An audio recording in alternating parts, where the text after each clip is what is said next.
then you can go ahead and start off. And I'm gonna introduce you as you're my in-studio DJ too. Okay. Cool. And then we'll go back and forth on it. We'll sign off. Okay. Ready? We have 27 seconds. Yeah.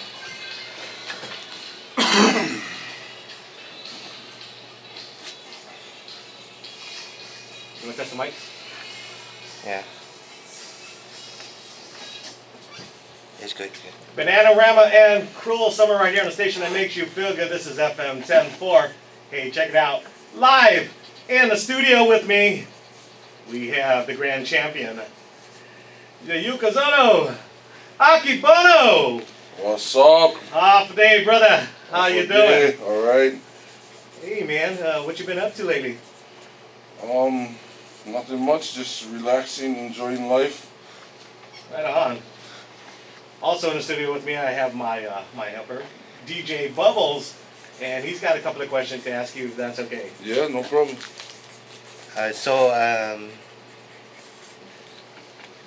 How should I call it? This is like a big shock here. This is my ultimate dream right here. For real. Yeah. He's like towering, man. You should have seen when he was walking into the studio. Man, he's reaching the top of the door. I was like, whoa, dude. And he's not taller than I pictured. I was like, whoa. I can't beat this. So please excuse me if I start to stumble across my words and stuff, but I'm shaking. I share the same sentiment. You're lucky you're on that side. One word I say, it's straight for the throat.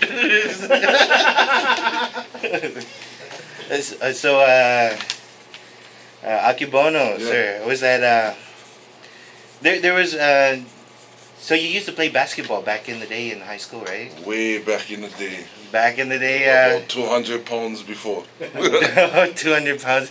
Oh, what was the name of the team? Well, actually, I played high school ball, and then I spent 1 semester in college. Dropped out of college, left, and went to Japan. Oh, I see. And you started your career as a sumo wrestler back in 89. Back in 89. Yeah. Wow. And then around 92, 93 is when you started on the roll of winning all your battles? Or? Well, it's a long process. What a lot of people don't realize is the sumo you see on TV is just the top, maybe 36 guys. Below that, there's like 800 guys. So you start from, at my time, I was maybe about 900. Start from number 900 and try to work your way up to number 1.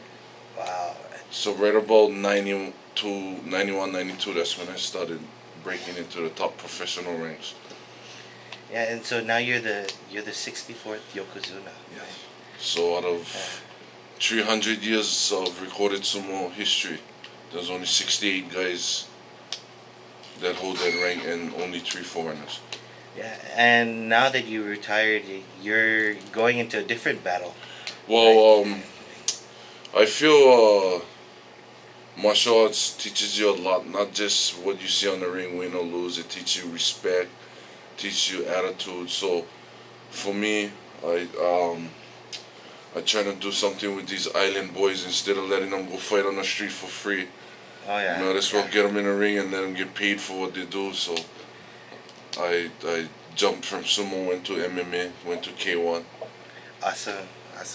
Hey, Replay, do you have any questions? Yeah, what made you decide to go into MMA right after retiring from sumo wrestling? Well, Aside from, the martial arts aspect of it you mentioned. No, for me it was,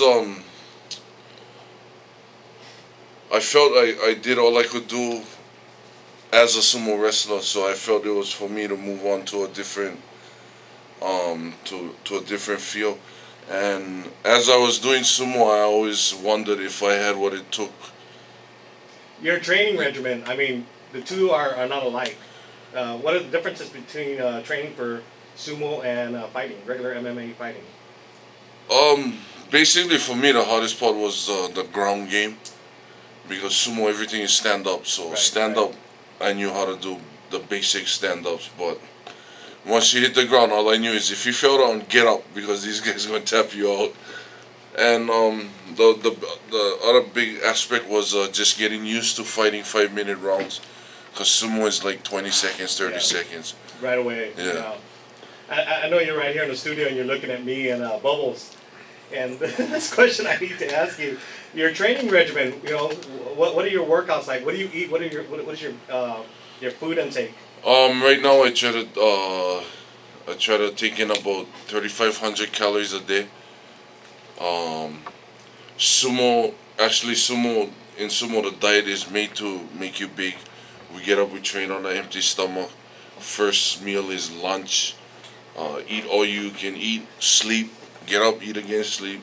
But now I try to keep 3 basic meals a day, and then in between meals I train twice a day. Right on. Between the MMA and sumo, what is your most memorable match? Oh, there's a lot of them in MMA. For me, when I finish fighting completely, I want to know, win, lose or draw, I want to know I fought the best in the world. Right. So in sumo I got to fight Konishiki, I got to fight Takanohana, Wakanohana. Jump over to MMA, I got to fight Royce Gracie. So I know when I finish fighting completely, I know I fought the best in the world. Right. Not just the best in my sport. Oh, yeah. Well, I got one more question. Yeah. I heard that you're starring in a movie.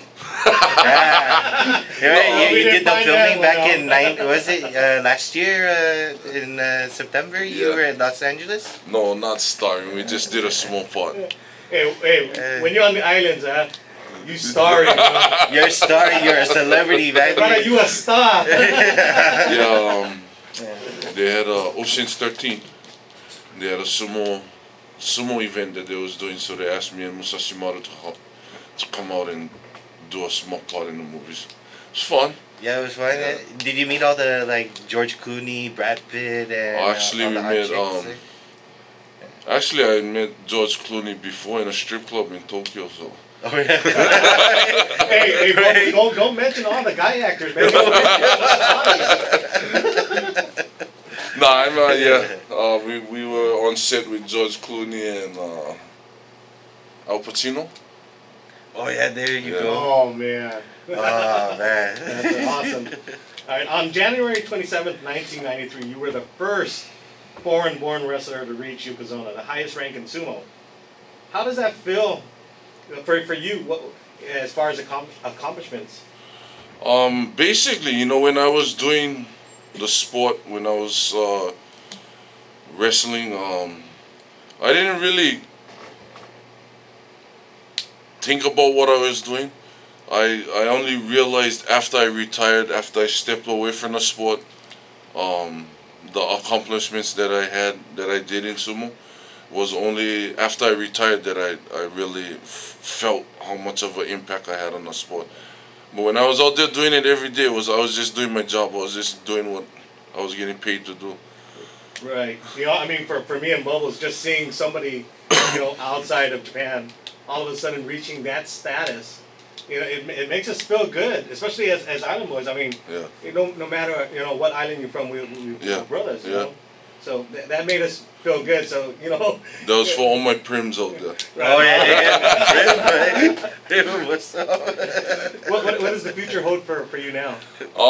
Like I said earlier in this where we were talking earlier, hopefully I feel I have my foot in the door right now in K1 and MMA. So, like I said, if I can help these guys get off the streets and get in a ring and fight and make some money, somebody got to represent the islands right now. Everything is Brazil, jiu-jitsu, this and that. They don't know the real when the real islanders get pounded ground. Right.